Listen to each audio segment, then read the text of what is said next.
प्रतिनिधि र प्रदेश सभाको चुनावको नतिजा आउँदै गर्दाखेरि अहिले देशभर राष्ट्रिय स्वतन्त्र पार्टीको चर्चा चलिरहेको छ र राष्ट्रिय स्वतन्त्र पार्टीले चुनावमा अप्रत्याशित नतिजा ल्याइरहेको छ। त्यसै सन्दर्भमा सेतोपार्टी.com प्रकाशित जीवन छेत्रीद्वारा लिखित राष्ट्रिय स्वतन्त्र पार्टीको डिएनएमा के छ भन्ने शीर्षकको एउटा लेख यहाँ राख्न गइरहेको छु। यो लेख यसरी सुरु हुन्छ। पत्रकार रवि लामिछानेले राष्ट्रिय स्वतन्त्र पार्टी बनाएर राजनीतिमा हाम फाल्ने घोषणा गरे लगतै क्लब हाउसमा त्यो पार्टीको हैसियत र भविष्यबारे ताता बहसहरू भए। हामीले एक अर्कालाई सोध्यौँ, यो पार्टीको गन्तव्य र उद्देश्य के, चरित्र र विचार के, अर्थात् पार्टीको चरित्र निर्धारण गर्ने उसको डिएनए के हो। उतिखेर हामीलाई ती विषय मूलतः समाजशास्त्रीय हिसाबले महत्त्वपूर्ण छन् जस्तो लागेको थियो। तर हालै सम्पन्न आम चुनावको प्रारम्भिक नतिजासँगै र खास गरी सार्वजनिक संवादमा चर्को स्वर रहेको सहरी माध्यम वर्गमा उक्त पार्टीले पारिरहेको प्रभाव हेर्दा त्यो बहसको तत्कालीन र दीर्घकालीन राजनीतिक महत्त्व समेत हुने अवस्था बन्दै गएको छ। क्लब हाउसमा त्यस्ता बहसमध्ये एकमा त्रिविका सहप्राध्यापक डाक्टर श्रीराम खड्काले उठाएका दुईवटा प्रश्नबाट राष्ट्रिय स्वतन्त्र पार्टीको चरित्र चित्रणको प्रक्रिया सुरु गरौँ। एक, रविले बनाउँदै गरेको नयाँ दलले वास्तवमा स्वतन्त्रता खोजेको केबाट हो? यो व्यवस्थाबाटै पो हो कि त्यसको सैद्धान्तिक प्रष्टता खै? 2, नयाँ पार्टीको पहिचान रवि लामिछाने बनेका छन्। मानिसले त्यसलाई राष्ट्रिय स्वतन्त्र पार्टी भन्दा रवि लामिछानेको पार्टी भनेर बढी चिन्छन्। तर हामीले त व्यक्ति सर्वेसर्व बन्ने राजतन्त्र फालेर विधिको सर्वोच्चता हुने नयाँ व्यवस्था ल्याएको होइन र? त्यसलाई कार्यान्वयन गर्ने मुख्य एकाइका रूपमा रहेका राजनीतिक दलहरू आफै विधिका आधारित हुनु पर्दैन? यी प्रश्नहरूको जवाब खोज्दै हालै म राष्ट्रिय स्वतन्त्र पार्टीको वेबसाइटमा पुगेँ। त्यहाँ पार्टीको घोषणापत्र फेला पर्यो। त्यहाँ राजनीतिक चरित्र शीर्षकमा यस्तो लेखिएको रहेछ: राष्ट्रिय स्वतन्त्र पार्टीको नाममा प्रयुक्त स्वतन्त्र शब्दले निर्दलीय, दलविहीनता र एकल उम्मेदवारीको पक्षपोषण गर्ने बुझाउँदैन। कुनै पनि परम्परागत सैद्धान्तिकवाद वा विचारबाट स्वतन्त्र रहेर राज्यमा विधिको शासन लागू गर्न तथा आम मानिसहरूको जीवनस्तरमा सकारात्मक परिवर्तन गर्न आवश्यक देखेमा कुनै पनि बात, विचार, सिद्धान्तलाई साधनका रूपमा प्रयोग गर्न र त्याग्न स्वतन्त्र छ भन्ने चाहिँ बुझाउँछ। ती सबै प्रयत्न र उपयोग संविधान र लोकतन्त्रको परिधिभित्र रहेर हुनेछन्। अनि त्यसमा थप यसो पनि भनिएको छ: वर्तमान परिवेशमा नेपालको संविधानले समाजवादप्रति प्रतिबद्धता व्यक्त गरेकाले राष्ट्रिय स्वतन्त्र पार्टीको राजनीतिक चरित्र समाजवाद उन्मुख, संविधानवादी, लोकतान्त्रिक र अग्रगामी हुनेछ।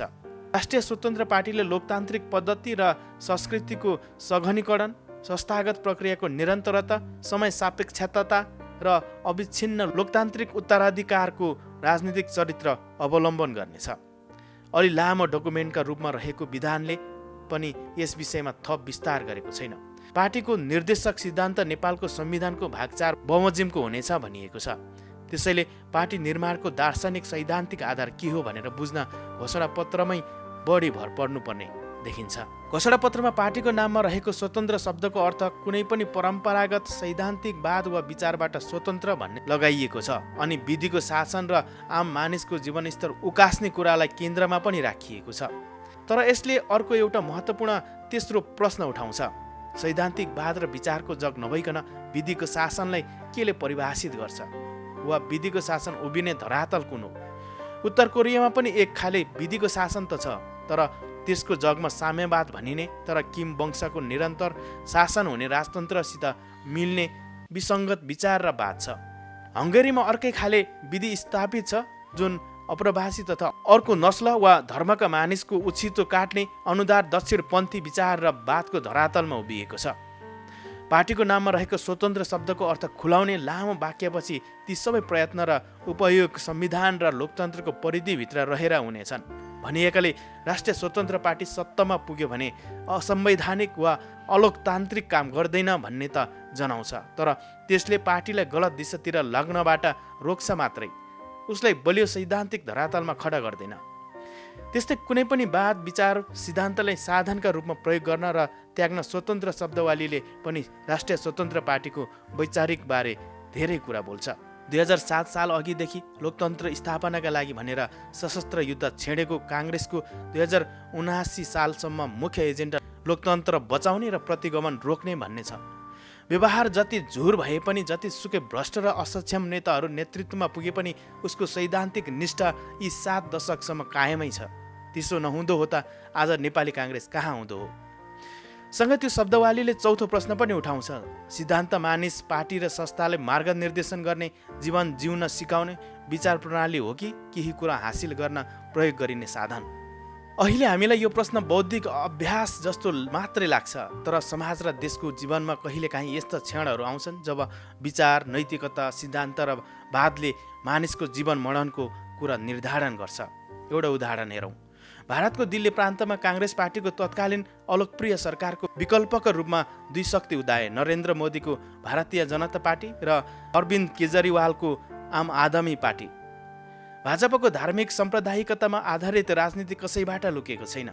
उसको विकल्प म दिन्छु भनेर आएको एएपीबाट धेरैले साम्प्रदायिकतालाई निरुत्साहित गर्ने राजनीतिको अपेक्षा गरे। त्यो स्वाभाविक पनि थियो। भलै त्यस विषयमा अरविन्द केजरीवाल सुरुदेखि नै खुलेर बोलेका थिएनन्। भाजपाको साम्प्रदायिक वैचारिकीलाई चुनौती दिने योगेन्द्र यादव जस्ता विद्वानहरूलाई केजरीवालले पार्टीबाट पहिले निकालिसकेका थिए। सन् 2020 को कुरा, केजरीवालको एएपीले दिल्लीमा दोस्रो पल्ट भारी बहुमत ल्याएर चुनाव जित्यो। लगभग सबै अल्पसङ्ख्यक मुसलमानहरूले उनको पार्टीलाई भोट दिए। विभेदकारी भनेर चौतर्फी विरोध भएको नागरिकता ऐन विरुद्धको देशव्यापी आन्दोलन त्यो बेला पनि उत्कर्षमा थियो। एकातिर त्यो प्रदर्शन दबाउन नसकेको कुण्ठा, अर्कातिर चुनावमा असफलता पछिको क्रोधले तिलमिलाएका भाजपाका केही नेताहरूले उत्तेजक भाषण गरेर दिल्लीमा साम्प्रदायिक दङ्ग सुरु गराइदिए। भर्खरै दिल्लीको मुसलमान समुदायको सबैजसो मत लिएर निर्वाचित भएका सांसदहरूको अग्निपरीक्षा सुरु भयो। उनीहरूका मतदाताहरू दङ्गमा मारिएका छन्, जलाइएका छन्, भागाभागमा परेका छन्, व्यवसायहरू आगो लागेर ध्वस्त भएका छन् र साम्प्रदायिक ध्रुवीकरण यस्तो भइसकेको छ कि अल्पसङ्ख्यकहरूको पक्षमा चुँ गरे भने बहुसङ्ख्यक हिन्दू समुदायका मतदाता बिस्किने र अर्को चुनाव हारिने जोखिम छ। यसरी एकातिर आफ्नै मतदाताको ज्यान र अर्कोतिर आफैलाई अर्को चुनावका लागि भोट मध्ये एक रोज्नुपर्ने अग्निपरीक्षा आइलाग्यो दिल्लीमा नवनिर्वाचित एएपीका सांसदहरू सामु। त्यो रोज्ने प्रक्रियालाई एउटा कुराले मात्र निर्धारित गर्न सक्थ्यो, पार्टी र त्यसमा लाग्नेहरूको विचार, सिद्धान्त र निष्ठा, वा भनौँ नैतिकता वा मानवता। तर सिद्धान्तको हिसाबले एएपी चामल बिनाको भुस जस्तै थियो र छ। विचार, पार्टी र सिद्धान्तमा चल्नुपर्छ भन्नेहरूलाई निकालेर व्यावहारिक मानिसहरूको झुन्ड तयार पारेरै वास्तवमा केजरीवालले दिल्लीमा सत्तारोहण सुनिश्चित गरेका थिए। विचार शून्य भएपछि सम्भवतः दिल्ली दङ्गमा उनीहरूले निर्णय लिन गणितको सहयोग लिए। यता ढल्किँदा यति मत भड्किन सक्छ र चुनावमा हारजित हुन सक्छ। प्रहरी रमिती बन्दै गर्दा दङ्गाकारीहरूको घेराबन्दीमा परेका मतदाताहरूले अस्ति मात्रै भोट माग्न आएका र चुनाव जितेर गएका सांसदहरूलाई फोन गरेर हार गुहार गरे र रोए कराए। तर एएपीवालाहरू मतको जोड घटाउ गरेरै कोठामा बसिरहे। समयमा एउटा विज्ञप्ति निकालेर दङ्ग गराउनेहरूको निन्दा गर्न समेत सकेनन्। ज्यान जोखिममा पारेर मतदाताको सुरक्षाका लागि निस्किने त कल्पनै नगरौँ। विचारभन्दा पर रहेको सत्ता र शक्तिको जोड घटाउमा भर्खरै मतदाताको ज्यान जोगाउने कुराले कुनै स्थान पाउन सकेन। त्यसपछि दिनमा जति पनि अवसर आए एएपीका नेताहरूले बर्माबाट त्यहाँको सेनाको जघन्य हिंसा खपेर आउने एकाध रोहिङ्ग्या मुसलमानहरूलाई खेद्न कुनै कसर बाँकी राखेनन्। भारतभित्रका अपराधका घटनालाई नजायज रूपमा साम्प्रदायिक रङ दिन भाजपाका नेताहरूभन्दा एएपीका नेताहरू अघि लाग्न थाले। विश्लेषकहरूले एएपीलाई भाजपाको बी टिम वा बिजेपी लाइट भन्ने अवस्था आयो। आजको भारतमा निष्ठा र सिद्धान्तका कुरा गर्ने योगेन्द्र यादवहरू सडकमै छन्, तर सिद्धान्तसित दूरी राख्ने अरविन्द केजरीवालको उपयोगवादी पार्टीले दिल्ली र पन्जाबमा सरकार बनाइसकेको छ। यति भनिसकेपछि राष्ट्रिय स्वतन्त्र पार्टीका लागि मेरो 5औं प्रश्न छ, तपाईहरू विशुद्ध उपयोगवादी नै हो कि चुनाव चटहरोले आफ्नो सैद्धान्तिक वैचारिक धरातललाई लिपिबद्ध गर्न नभ्याएको मात्रै हो? तपाईहरूले आम मानिसहरूको जीवनस्तरमा सकारात्मक परिवर्तन गर्न आवश्यक देखेमा कुनै पनि बात, विचार, सिद्धान्तलाई साधनका रूपमा प्रयोग गर्न र त्याग्न स्वतन्त्र छौँ भनिरहँदा त्यसरी प्रयोग गर्न वा त्याग्न सक्ने सिद्धान्तहरूमा मानवता पर्छ कि पर्दैन? दिल्लीमा एएपीको उदाहरणले आखिर देखाइसकेको छ कि बहुसङ्ख्यकलाई शिक्षा, स्वास्थ्य र बिजुली जस्ता सेवाहरूमा राहत दिइरहँदा अल्पसङ्ख्यकमाथिको विभेद, प्रणायकरण, हिंसा र हत्या प्रति आँखा चिम्लिदिन पनि मिल्ने रहेछ। मिल्ने मात्रै होइन, त्यसो गर्दा चुनावी जित समेत सुनिश्चित हुँदो रहेछ। अर्थात् मानवता पनि चुनावी जोड घटाउका लागि प्रयोग गर्न वा त्याग्न सकिने सिद्धान्त त रहेछ। दिल्ली र एपीको कुरै छाडौँ, वैचारिक सैद्धान्तिक धरातलमा खडा नहुँदा कस्ता विसङ्गति आउन सक्दा रहेछन् भन्ने प्रारम्भिक लक्षण राष्ट्रिय स्वतन्त्र पार्टीकै केही अडानहरूमा देखाइसकेका छन्। जस्तो कि केही समय अगाडि राष्ट्रपति विद्या भण्डारीले नागरिकता सम्बन्धी विधेयक प्रमाणीकरण नगरेर पारदर्शी रूपमा संविधान मिचिन्। उक्त पार्टीले त्यो प्रकरणलाई सम्बोधन गरेर निकालेको विज्ञप्ति यस्तो छ। विज्ञप्तिले राष्ट्रपतिले संविधान मिचेको कुरालाई चपाएर यसरी गोलमोडल भाषामा भनेको छ कि यस विषयमा पार्टीको धारणा दही चिउरे छ। भाषाविदहरू भन्छन् गोलमोडल भाषा बेइमानीको लक्षण हो। जसलाई केही लुकाउनु छैन उसले कुनै पनि कुरा सिधै भन्न सक्छ। विज्ञप्तिमा अरू दलहरूका लागि अकर्मण्यता, दाउपेच, शङ्कास्पद, बलमिचाइ, अभिष्ट, दूषित, अहङ्कार जस्ता शब्द प्रयोग भएका छन्। तर आफ्नो पार्टीले निशर्त संविधान मिच्नु गरी संवैधानिक हो भन्ने साधारण सत्य स्वीकार गर्न सकेको छैन। त्यो किनभने पार्टीले विधेयकका विरोधीको रूपमा पनि भोट बटुल्नु छ। राष्ट्रपतिको कदमलाई असंवैधानिक मान्ने मानिसहरूको भोट पनि गुमाउनु छैन। वास्तवमा राष्ट्रपतिको कदम असंवैधानिक छ वा छैन भन्दा आफूलाई कुन भाषा प्रयोग गर्दा धेरै भोट आउँछ भन्ने चिन्ता त्यो विज्ञप्तिमा झल्किन्छ। कुनै सैद्धान्तिक जगमा नटेकेको उपयोगवादको एउटा राम्रो उदाहरण हो यो। फेरि अचम्म के छ भने पार्टी घोषणापत्रमा पार्टीको आदर्श मध्ये पहिलो र दोस्रो बुँदामा क्रमशः संविधानवाद र संवैधानिक समाजवाद भनिएको छ। संविधानको रक्षक हुनुपर्ने राष्ट्रपतिले संविधान मिच्ने काम कसरी संविधानवादभित्र अटाउँछ? विज्ञप्तिमा भनिए चाहिँ विधेयक देश हितमा नभएका कारण राष्ट्रपतिले संविधान मिच्न बाध्य हुनु पर्यो भन्ने तर्कप्रति राष्ट्रिय स्वतन्त्र पार्टीले घुमाउरो समर्थन गरेको देखिन्छ। तर कुन विधेयक देश हितमा छन् र छैनन् भन्ने अन्तिम निर्क्योल गर्ने अधिकार त हाम्रो संविधानले राष्ट्रपतिलाई दिएको छैन। संविधानवाद यो बुँदामा कसरी मौन रहन सक्यो? यो बहसमा राष्ट्रिय स्वतन्त्र पार्टीको अडानले फेरि एउटा गहिरो सैद्धान्तिक प्रश्न पनि उठाउँछ। त्यो देशहित भनेको वास्तवमा हो चाहिँ के? त्यसले कसले निर्धारण गर्छ? पहाडे, बाहुन वा क्षेत्रीय पुरुष बाहेक अरूसित देशहितलाई अर्थ्याउने अधिकार छ कि छैन?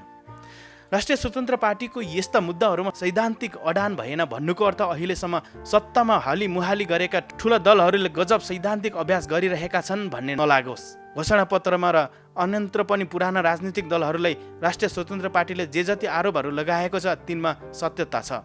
देश असक्षम र भ्रष्ट नेतृत्वका कारण माथि नलागेको भन्ने उसको आकलन पनि मूलभूत रूपमा सही छ। विकल्प पाए जनताले पुराना दलहरूलाई दण्डित गर्छन् भन्ने पनि यो चुनावको नतिजाले क्रमशः पुष्टि गर्दैछ। अनि यसअघि वैकल्पिक राजनीतिक दलहरूले नेपालको राजनीतिमा हस्तक्षेप गर्न खोज्दा जस्तो असफलता हात पारे त्यसलाई चिरेर पहिलो चुनावमै राष्ट्रिय राजनीतिक दल बनेर संसदमा उपस्थित हुने सङ्घारमा छ अहिले राष्ट्रिय स्वतन्त्र पार्टी। पुराना राजनीतिक दलका बारम्बार असक्षम प्रमाणित भइसकेका नेताहरूको रवैयाबाट वाक्क दिक्क भएका खास गरी सहरी माध्यम र उच्च वर्गका धेरै मतदाता जस्तो सुकै विकल्प भए पनि त्यसलाई मत दिने मानसिकतामा हुनुको फाइदा यसपालि उसले पाएको छ। त्यसैले अहिले नेपालमा वैकल्पिक राजनीतिक शक्ति विकास गर्ने अभूतपूर्ण अवसर छ। अहिले हामीलाई विचार र सिद्धान्तको जगमा टेकेको पर्याउँदा अलकप्रिय निर्णय पनि गर्न सक्ने, नाराबाजीको बहकावमा भन्दा पनि चल्तीको सतही बहसलाई गहिराइमा पुर्याएर मानिसहरूलाई विश्वासमा लिन सक्ने नयाँ राजनीतिक शक्तिको खाँचो छ। साम्यवाद र पुँजीवाद बीचको बहसमा हामी तत्काल छिर्दैनौँ भन्नु एउटा कुरा हो, तर भलै देशको अर्थनीति र तय गर्ने ठाउँमा पुग्दा त्यसमा पक्षधर त पनि अनिवार्य हुन्छ। तर हाम्रा लागि मानवता अकट्य छ, समता असंशोधनीय छ, विभेद निषेधित छ भन्न पनि नसक्ने हो भने त्यो नयाँ वा पुरानो कुनै पनि राजनीतिक शक्तिको डिएनएमा के छ भनेर प्रश्न उठाउनु पर्ने हुन्छ। अनि राष्ट्रिय स्वतन्त्र पार्टीले आफ्नो सैद्धान्तिक आधारहरूलाई लिपिबद्ध गरि नसकेको हो भने यो कुरा मनन गरोस्। मेरो सुझाव यति हो। अन्त्यमा सैद्धान्तिक धरातल बिना सामाजिक सञ्जालमा चलेका हवा र षड्यन्त्र कथाका आधारमा नीति बनाउँदै र निर्णय गर्दै जाँदा कसरी विभेद निषेध र स्तरीकरणको पक्ष पोषण हुन्छ भन्ने एउटा डेमो हेरौँ। नागरिकता विधेयक प्रकरणबारे राष्ट्रिय स्वतन्त्र पार्टीको घोषणापत्रमा लेखिएको छ, नेपाली नागरिक पुरुषसँग विवाह गरी आउने विदेशी महिलालाई तत्कालै नागरिकता दिने कुरा राष्ट्रहितमा छैन। यसरी विवाह गरी आएकी विदेशी महिलाका लागि स्थायी बसोबास अनुमति पत्र जारी गर्ने र 7 वर्षमा मात्र नागरिकता दिने प्रावधान हुनुपर्ने हाम्रो धारणा छ। अन्तर्राष्ट्रिय अभ्यास समेतलाई हेरेर यसको दोस्रो वाक्यमा आपत्ति जनाउनु पर्ने केही छैन। तर 7 वर्ष नपर्खी अहिले चाहिँ तत्काल नागरिकता दिँदा त्यो कसरी राष्ट्रको हित विपरीत हुन्छ वा हुँदै आएको छ। घोषणापत्र र माथि उल्लेखित विज्ञप्ति दुवैमा यो कुरा खुल्दैन। तर दुवै कागजातमा शब्दमा नभनिएको तर सङ्केतले बुझिने कुरा के भने 7 वर्ष पर्खन नपर्ने हो भने भारतबाट भारी सङ्ख्यामा महिलाहरू बिहे गरेर नेपाल आउँछन् अनि नेपालीहरूलाई अल्पमतमा पार्छन्। नेपालको राष्ट्रियता कमजोर हुन्छ। राष्ट्रपतिले संविधान मिच्न उस्काउने जाने धेरैले खुलेआम गरेको तर्क यही हो। यो बुझाइमा सामान्य खालको जेनोफोबिया मात्रै छैन। नेपाली राष्ट्रियताको ग्यारेन्टी गर्ने गहुँगोरो छाला भएका पहाडी क्षेत्री बाहुन पुरुष मात्रै हुन्। बाँकी सबैको देशभक्ति संशयपूर्ण छ भन्ने पञ्चायती पाराको रङ्गभेदी, नस्लभेदी र लिङ्गभेदी दर्शन लुकेको छ। भारत लगायत युरोप र अमेरिकासम्म उग्र दक्षिणपन्थीहरूले अल्पसङ्ख्यकहरूलाई दबाई राख्न बहुसङ्ख्यक समुदायलाई बारम्बार भन्छन् तिमीहरू अब अल्पमतमा पर्ने खतरा छ, त्यसैले अप्रवासन रोक्नुपर्छ। त्यसैको नेपाली संस्करण हो यो तर्क। त्यसैले हामी कुनै वाद वा विचारका बन्धक छैनौँ भन्दा भन्दै राष्ट्रिय स्वतन्त्र पार्टी यो मुद्दामा राष्ट्रवादको खोल ओढेको रङ्गभेदी, नस्लभेदी र लिङ्गभेदी विचार प्रणालीमा समाहित भइसकेको छ। जबकि बिहे लगत्तै वैवाहिक अङ्गीकृत नागरिकता दिने हो भने जनसङ्ख्याको बनोट बदलिन्छ भन्ने मसाले मण्डलले भाष्य आफैमा कति हावादारी छ भन्ने कुरा गृह मन्त्रालयले दिएको आँकडाले नै प्रमाणित गर्छ। 2009 सालमा नागरिकता ऐन जारी भए यताका 70 वर्षमा नेपालमा जम्मा 4,24,000 चान्चुन महिलाले वैवाहिक अङ्गीकृत नागरिकता लिएका छन्। तीमध्ये नेपालीहरूलाई नै विस्थापित गर्ने भनेर डर देखाइएको भारतबाट बिहे गरेर आउने महिला 4 लाख भन्दा कम छ। यही समयमा नेपालबाट भारतमा बिहे गरेर उतैको नागरिक बन्नेको आँकडा त्यही हाराहारीमा हुनुपर्दछ। त्यसैले तुरुन्त वैवाहिक अङ्गीकृत नागरिकता दिँदा जनसङ्ख्याको बनोट फेरिन्छ, राष्ट्रियता कमजोर हुन्छ र देशको हित प्रतिकूल हुन्छ भन्ने दाबी नै मिथ्या छ। त्यो मिथ्या दाबीमा टेकेर बनाइएको भारतबाट बिहे गरेर आउने मधेसी मूलका अनुहारमा गोरोपन भएका महिलाहरू कम देशभक्त हुन्छन्, त्यसैले हाम्रो राष्ट्रियता कमजोर हुन्छ र देशको अहित हुन्छ भन्ने तर्कमा त रङ्गभेद, नस्लभेद र लिङ्गभेदको अतिरिक्त वैचारिकी समावेश छ।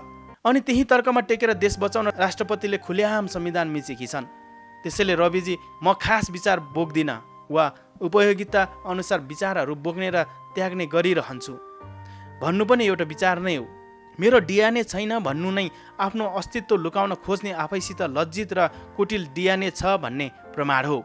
विचार नबोक्ने विचारले नै चुनाव जित्न सजिलो हुन्छ जस्तो लागेको हो भने पनि एकचोटि ठण्ड दिमागले सोच्नुहोस्, एउटा सिङ्गो समुदाय जसको देशभक्तिप्रति तपाईँहरूलाई विश्वास छैन, उसले अब आउने चुनावहरूमा तपाईँहरूलाई किन भोट दिने?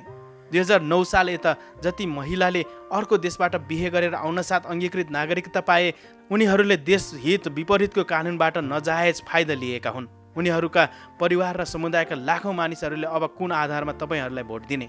राष्ट्रपतिको संविधान मिचाइका कारण नागरिकताबाट वञ्चित 6 लाख मानिसहरू कुनै बेला त नागरिक बन्लान् र मताधिकार पाउलान्। उनीहरूले अहिले राष्ट्रपतिको संविधान मिच्ने कदमको बचाउ गर्ने तपाईँहरूलाई किन भोट दिने? मेरो सदा सहायता छ। राष्ट्रिय स्वतन्त्र पार्टीले एउटा कुरा के बुझोस् भने राजनीति दोहान तन्त्र होइन, त्योभन्दा निकै उच्च सम्भावना बोकेको बौद्धिक र वैचारिक अभ्यास हो। वास्तवमा समाजमा जता हावा चलेको छ उतै निहुरिने भोट बटुल्नु असली राजनीति होइन। मानिसहरू जे विश्वास गर्छन् वा चाहन्छन् त्यसको पृष्ठपोषण गरेर मत लिनु मात्रै पनि राजनीति होइन।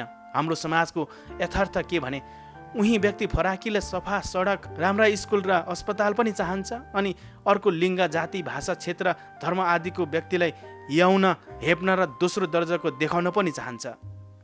पितृसत्ताले जगाडेको हाम्रो समाजमा महिला देशी पुरुषहरूको बाहुल्य नै छ। जातीय विभेद र छुवाछुत ठिक भन्ने मानिसहरू अझै पनि समाजमा छन्। नेपालको पहाडमा मधेसीहरूलाई होच्याउन, हेप्न नसिकेका त बालबालिका भेट्न पनि कठिन छ। यस्तो माहौलमा मलाई राम्रो स्कुल चाहियो भन्ने माग र मैले अर्कोलाई हेप्न र दोस्रो दर्जाको जस्तो व्यवहार गर्न पाउनुपर्छ भन्ने मागमध्ये कुन ठिक र कुन बेठिक भनेर छुट्याउन, तीमध्ये हामीलाई पहिलो माग स्वीकार्य छ र दोस्रो छैन भनेर अडान लिन विचार चाहिन्छ, सिद्धान्त चाहिन्छ, मानवता र नैतिकता चाहिन्छ। जब राजनीतिक पार्टीले त्यति पनि गर्न नसकेर दुवै मागलाई तथास्तु भन्छ अनि एएपीको जन्म हुन्छ, जसले आफ्नो मतदाताको हत्या हुँदा अर्को चुनावको जोड घटाउ गरेर बसिरहन्छ। मेरो विचारमा विचारको आलोकमा मानिसलाई सबै खाले विभेद र हिंसाबाट निरुत्साहित गर्दै सचेत र जागरुक नागरिक बनाउँदै जानु, गलत बाटोतिर लाग्न सक्ने समाजलाई सही बाटोतिर लाग्न निरन्तर हस्तक्षेप गर्नु नै असली राजनीति हो। त्यसका लागि के सही के गलत भनेर छुट्याउने मोरल कम्पास चाहिन्छ। त्यस्तो कम्पासको अभावमा राजनीति चुनावमा भोट तान्ने अभ्यासभन्दा बढी रहँदैन।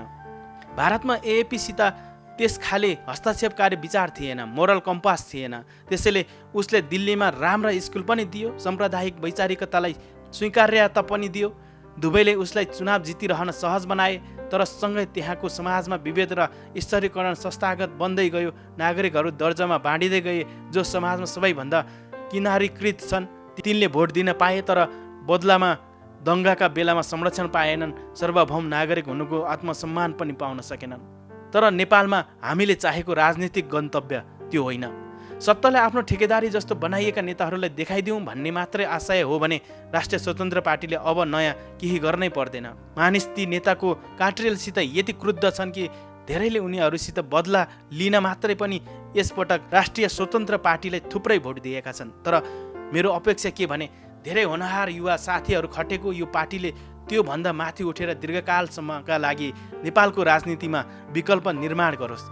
अरूलाई गाली गर्ने मात्रै होइन, उभिने आफ्नै एउटा ठोस धरातल होस् जहाँ पितृसत्ता, लिङ्गभेद, जातिभेद, नस्लभेद आदिको गन्ध समेत नआओस्। उसले भिडबाट डरिने होइन कि गलत दिशातिर लागेको भिडलाई समेत सही दिशातिर मोड्न सकोस्। सत्ता प्राप्तिपछि बल्ल नैतिकताका कुरा हेरौँला भनेकै कारण अहिलेका दलले जुन दुरावस्था सिर्जना गरे त्यसबाट राष्ट्रिय स्वतन्त्र पार्टीले बेलैमा पाठ सिकोस् र गल्ती नदोहोऱ्याओस्। त्यसैले राष्ट्रिय स्वतन्त्र पार्टीमा होमिएका सबै युवा साथीहरूलाई मेरो अपिल छ, समय लगाएर भए पनि पार्टीको डिएनए रूपी सही विचार विकास गरेर त्यसलाई राजनीतिको आधार बनाउनुहोस्। तपाईँहरूसित अवसर अभूतपूर्ण छ र भविष्य उज्जवल छ। घोषणा पत्रमा लेखिए चाहिँ राष्ट्रिय स्वतन्त्र पार्टीले विचारलाई साधनका रूपमा प्रयोग गर्ने र त्याग्ने गर्यो र सत्ता प्राप्तिको लक्ष्यका अगाडि विचार, सिद्धान्त र दर्शनलाई गौण बनायो भने त्यसले नेपालमा अर्को दुर्घटना निम्त्याउने निश्चित छ।